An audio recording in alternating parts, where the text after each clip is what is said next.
Hey, friends. So today I am talking to Kris Bowers, who scored The Wild Robot.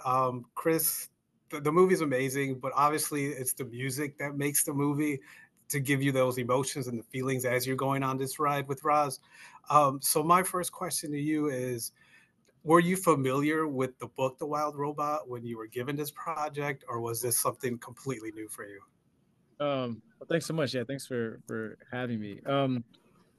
So I didn't know about the book until right before the project. So they sent me a copy of the book to read basically the weekend before my meeting with Chris, and I read it in a weekend, and was really taken by the story. And I also, my daughter was about 5 months old when I got that, and so definitely was it landed in a different way. Nice. Like, yeah, especially, yeah, there is a lot of moments in this as a parent that you watch that pretty much hit you in the gut. And then, so I guess this is one of the questions I wanted to ask you later, but I'll ask you now since we brought it up with your daughter. Was as when you finally watched the completed movie with your score and everything in it, what moment was it that like really hit you that were like that you didn't expect to hit you?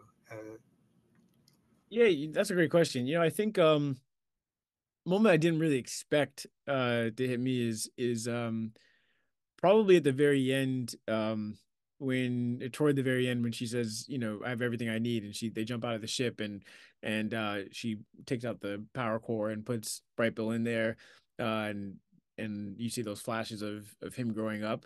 I think that so much of what my parents sacrificed for me came up in that moment, but also just hoping I get to a point where I can, like, I mean, already now my daughter's 2.5, and like looking back at these 2 years and thinking about the growth, and pictures of her, like there's a picture of her right here where she's like 6 months old, and like that she looks like so different, and like treasuring these moments. And yeah, just that idea of doing everything you can for your kids, and also thinking about being able to watch them grow up, is something that hit me in a way that I didn't think about until watching in the full iteration.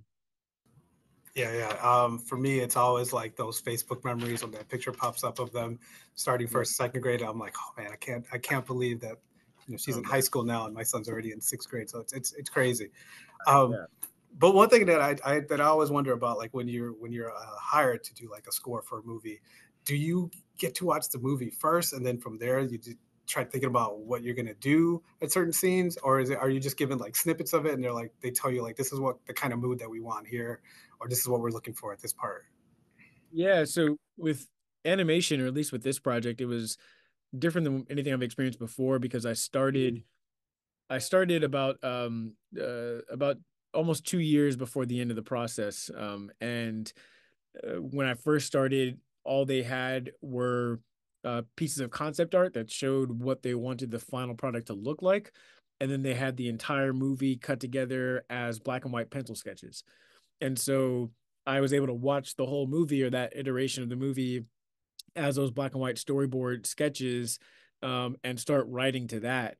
And by the time they had their first previs versions of it, of scenes, and like their first animation versions of it, I was like, you know, pretty largely done. I mean, by the time the final animation came in, I was like almost done with the entire movie.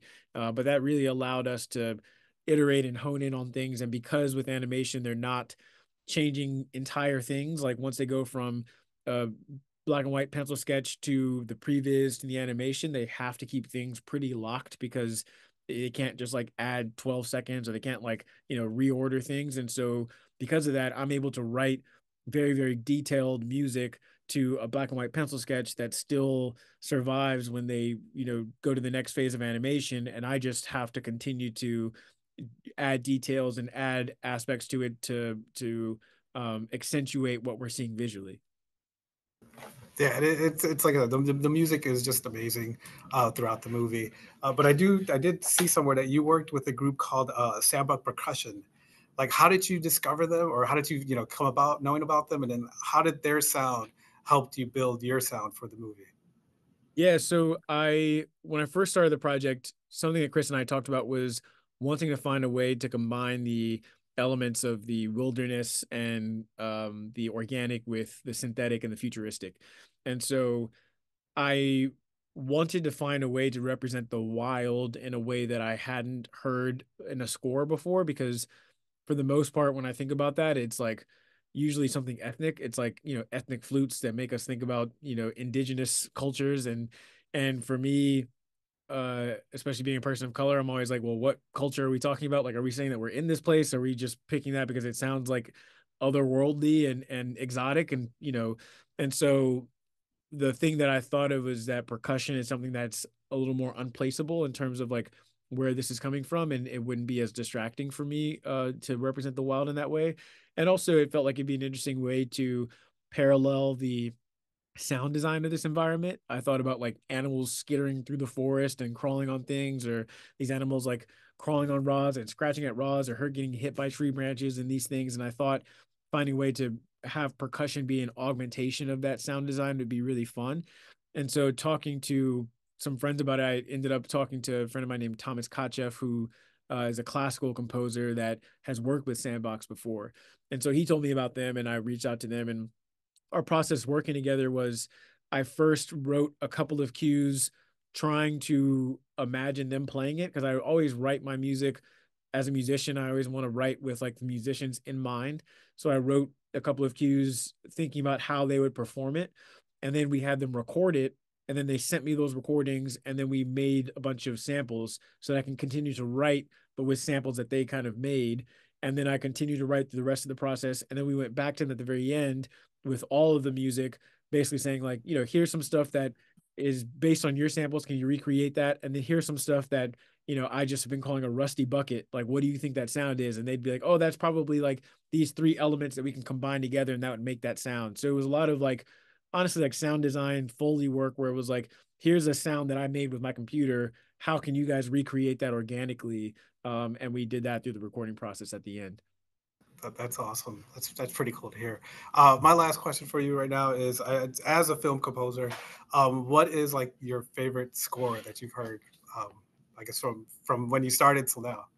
Yeah, I mean, I think E.T. is always the one that comes to my mind. Like, John Williams, it's always like some John Williams score. Like Jurassic Park is the score that I remember viscerally like listening to it outside of the context of the movie and feeling all of these emotions, and like remembering or realizing that this music is carrying a lot of the like nostalgic weight for me that I associate with the movie. And so that's a big one. But ET, just in terms of like how it handles this, story from a child's perspective, that feels so grounded and so emotional and so layered and detailed and rich. And there's so many moments that I actually went back and studied working on this movie, where I realized that, like, the way that he has this cadence when ET says goodbye, the way that it like harmonically develops and then shifts right before that change, to me is like a huge part of like what makes me emotional when I watch it.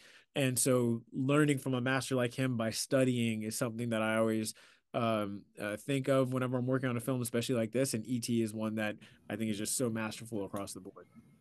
Awesome. Thank you very much. Yeah, like I said, watching a movie is one thing, but when you have the score and everything in it, it takes it to another level.